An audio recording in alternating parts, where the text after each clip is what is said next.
नमस्कार, आप देख रहे हैं in Bharat news network. Meerut में एनसीसी कैडेट्स पर देश की रक्षा की जिम्मेदारी camp commandant colonel Pankaj Sahni 22 UP girls battalion NCC Meerut के कंबाइंड एनुअल ट्रेनिंग कैंप -263 में camp commandant colonel Pankaj Sahni ने एनसीसी कैडेट्स को संबोधित करते हुए कहा कि एनसीसी कैडेट्स पर देश की रक्षा की जिम्मेदारी होती है। यही एनसीसी कैडेट आगे चलकर सेना में भर्ती होते हैं और देश की सीमा पर तैनात रहकर देश की रक्षा करते हैं। एनसीसी के उद्देश्यों और नियमों को जीवन में उतारने वाला कैडेट ही देश का भविष्य बनाता है। कर्नल पंकज साहनी ने एनसीसी कैडेट से देश निर्माण में आगे आने का आह्वान किया। कर्नल पंकज साहनी ने एनसीसी कैडेट्स को ड्रिल की महत्ता के बारे में बताते हुए कहा कि ड्रिल न केवल एक एनसीसी कैडेट को अनुशासित करती है, अपितु उसका सर्वांगीण विकास करते हुए उनके चरित्र में सहनशीलता, सहयोग, सामंजस्य व नेतृत्व के गुणों का भी विकास करती है। ड्रिल एनसीसी कैडेट की ट्रेनिंग का एक महत्वपूर्ण हिस्सा है। इसके अलावा एनसीसी कैडेट्स को शिविर में हथियार प्रशिक्षण व मानचित्र अध्ययन के विषय में प्रशिक्षण दिया गया। Camp adjutant captain doctor Ajula Rajvanshi है, lieutenant doctor Lata Kumar, lieutenant Savita Chaudhary, lieutenant Ambika Devi, caretaker doctor Diksha Yajurvedi, Swati Mishra, सूबेदार मेजर हरदीप सिंह, सूबेदार major Harjeet Singh, senior GCI Sandhya Singh, GCI Shruti Sirohi camp में विभिन्न दायित्वों का निर्वहन कर रही है। बने रहे हमारे संवाददाता सुमित की खास रिपोर्ट के साथ और देखते रहे एम भारत न्यूज नेटवर्क। नमस्कार।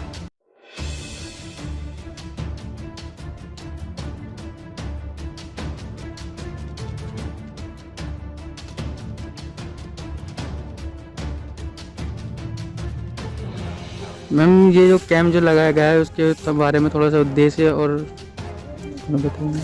CATC 263 कैंप लगाने का उद्देश्य था। हर बटालियन एक कैंप लगाती है जिसमें B सर्टिफिकेट और C सर्टिफिकेट होने वाले बच्चों को तैयारी कराई जाती है ताकि वो लोग एग्ज़ाम अच्छी तरीके से दे सकें। यहाँ पर जो चीज़ें हम ग्राउंड पर, कॉलेज के ग्राउंड पर नहीं करा पाते, विशेष रूप से map reading, weapon training, obstacles, physical drill, ये सारी चीज़ें यहाँ सिखाई जाती हैं बच्चों को ताकि वो उसे प्रैक्टिकली भी कर लें और थ्योरेटिकली भी कर लें। साथ ही साथ आर्मी की लिविंग कंडीशंस उनको बताई जाती हैं ताकि कम सुविधाओं में वो लोग अच्छे से एडजस्ट कर सकें, रह सकें और भविष्य में किसी विपत्ति में पड़ने के दौरान विवेक के साथ निर्णय ले सकें। और मैम, एक चीज़ और, ये कैंप किस दिन से चल रहा है और किस दिन तक चलेगा? 28 तारीख से ये कैंप शुरू हुआ है। 28 नवंबर से 4 दिसंबर तक ये कैंप चलेगा। इस कैंप में विभिन्न गतिविधियां हैं जिसमें बच्चों को कल्चरल भी है, ऑब्स्टिकल्स भी है, ड्रिल कंपटीशन भी है, बेस्ट कैडेट कंपटीशन भी है, बेस्ट फायरर कंपटीशन भी है। तो उनके प्राइज़ लास्ट डे पर दिए जाएंगे। 3 तारीख की शाम को कैंप फायर होगा। अभी तक का यही प्रोग्रेस है। बाद में एक हमारा नियम है बड़ा खाना, तो वो भी 3 तारीख को। BHM सत्येंद्र कुमार है जी। हाँ जी सर। आपको फायरिंग के बारे में कुछ सर बताएंगे हमें? सर, हम फायरिंग में इन बच्चों को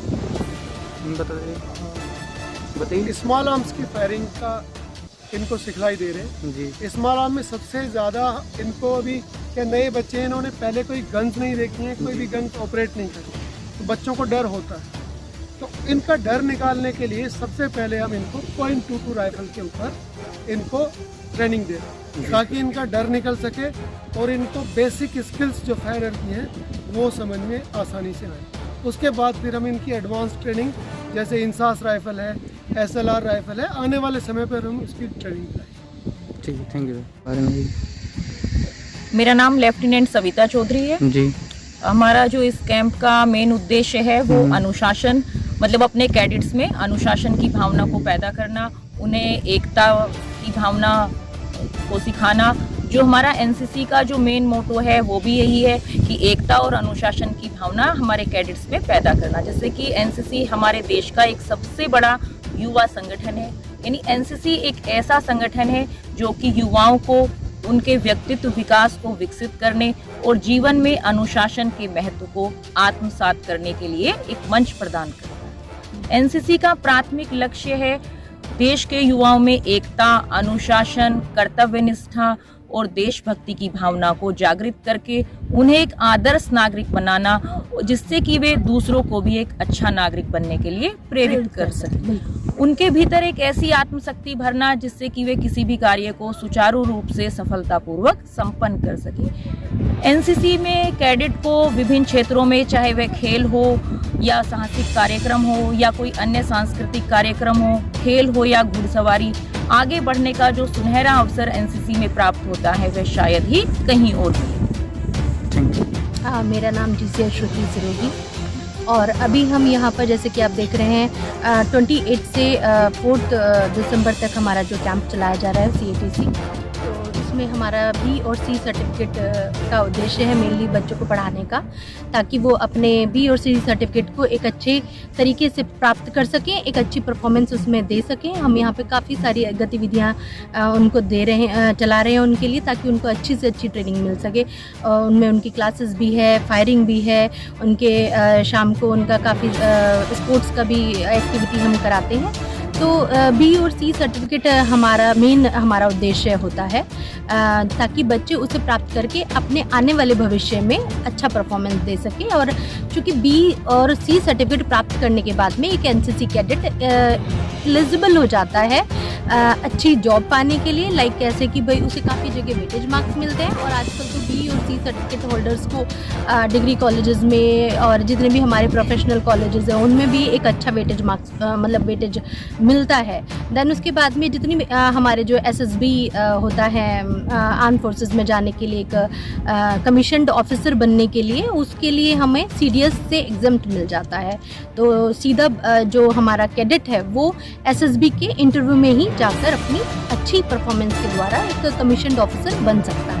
और ये सब जब एक कैडेट B और C सर्टिफिकेट में एक अच्छा प्रदर्शन करेगा, अपना A और B ग्रेडिंग से पास होगा, तभी ये सब चीज़ें हो पाती हैं। Thank you. Doctor Ambika Sharma, smile girls inter college में ड्राइंग लेक्चरर हूँ और यहाँ पे हूँ। यहाँ पे हम लोग बच्चों को CATC 263 के लिए लेके आए हुए हैं। ये 7 दिन का कैंप है। इसमें बच्चों को क्रिएटिविटी पे फोकस किया जा रहा है। तो इसमें फिजिकल डेवलपमेंट, योगा, फायरिंग और इस तरह की गतिविधियाँ इन्हें सिखाई जा रही हैं, जिससे आने वाले समय में ये इम्प्रूव कर सकें अपने आप को। और मैम थोड़ा ये बताएंगे सर्टिफिकेट के महत्व क्या है, और सर्टिफिकेट से क्या फ़ायदे हो सकते हैं, क्या लाभ हो सकते हैं? ये जो बच्चे ABC सर्टिफिकेट करते हैं, तो ABC अगर किसी बच्चे के पास तीनों सर्टिफिकेट हैं तो इनको एजुकेशन लाइन में एक तो रिटन एग्ज़ाम की भी ज़रूरत नहीं पड़ती। कुछ पेपर्स ऐसे हैं जिनमें डायरेक्ट इंटरव्यू के द्वारा इनका सिलेक्शन हो जाता है। और अगर कुछ पेपर में रिटन क्लियर करते हैं तो B सर्टिफिकेट या C अगर है तो इनके नंबर में भी फ़र्क पड़ता है, इंटरव्यू सेशन में भी फ़र्क पड़ता है कि अगर हम सर्टिफिकेट होल्डर हैं तो हमारी उस चीज़ की वैल्यू होती है। Thank you. मैं कर्नल पंकज सानी, commanding officer 22 UP girls battalion NCC Meerut. Sir ये कैंप जो लग रहा है इसके उद्देश्य हमारे सब सेम होते हैं कि हमने एकता, अनुशासन हमारे कैडेट्स में एक जज्बा है आगे टीम वर्क, टीम स्पिरिट और अपना यूनिफॉर्म में जो इनको गर्व होता है उसको हमने उजागर करना है, ताकि ज़्यादा से ज़्यादा बच्चे एनसीसी से एक अच्छे नागरिक बन सकें। सर ये A और B सर्टिफिकेट क्या महत्व है? जो 3 सर्टिफिकेट्स होते हैं A, B और C, इन सर्टिफिकेट से देश में हम सब जगह ट्राई कर रहे हैं और काफ़ी जगह हद तक हम सक्सेसफुल भी हुए हैं कि जो बच्चे आगे पढ़ना चाहते हैं या किसी नौकरी में जाना चाहते हैं उनको बोनस मार्क्स मिलते हैं। काफ़ी स्टेट गवर्नमेंट्स ने काफ़ी प्रोत्साहन दिया है मेडिकल कॉलेज में या प्रोफेशन में या किसी भी नौकरी में इनको बोनस मार्क्स देते हैं, ताकि इनको दूसरों से ज़्यादा एडवांटेज मिले। क्योंकि एनसीसी में जिन्होंने अपना काम किया है वो एक अनुशासित जीवन बिता रहे हैं और डिसिप्लिन भी चाहिए हर जगह। और ये कैंप कितने दिन तक चलेगा? ये कैंप हमारे 4 दिसंबर तक चलेगा। 7 दिन का है जहाँ पर लड़कियाँ सारी यहाँ पर गर्ल्स हॉस्टल में रह रही हैं। इनकी दिनचर्या सुबह 5:30 बजे स्टार्ट हो जाती है और रात के 8 बजे तक चलती है। इनको हर तरीके की ट्रेनिंग दी जा रही है, चाहे वो कल्चरल एक्टिविटी हो या परेड हो या फायरिंग हो, हम सब तरीके की इनको ट्रेनिंग दे रहे हैं।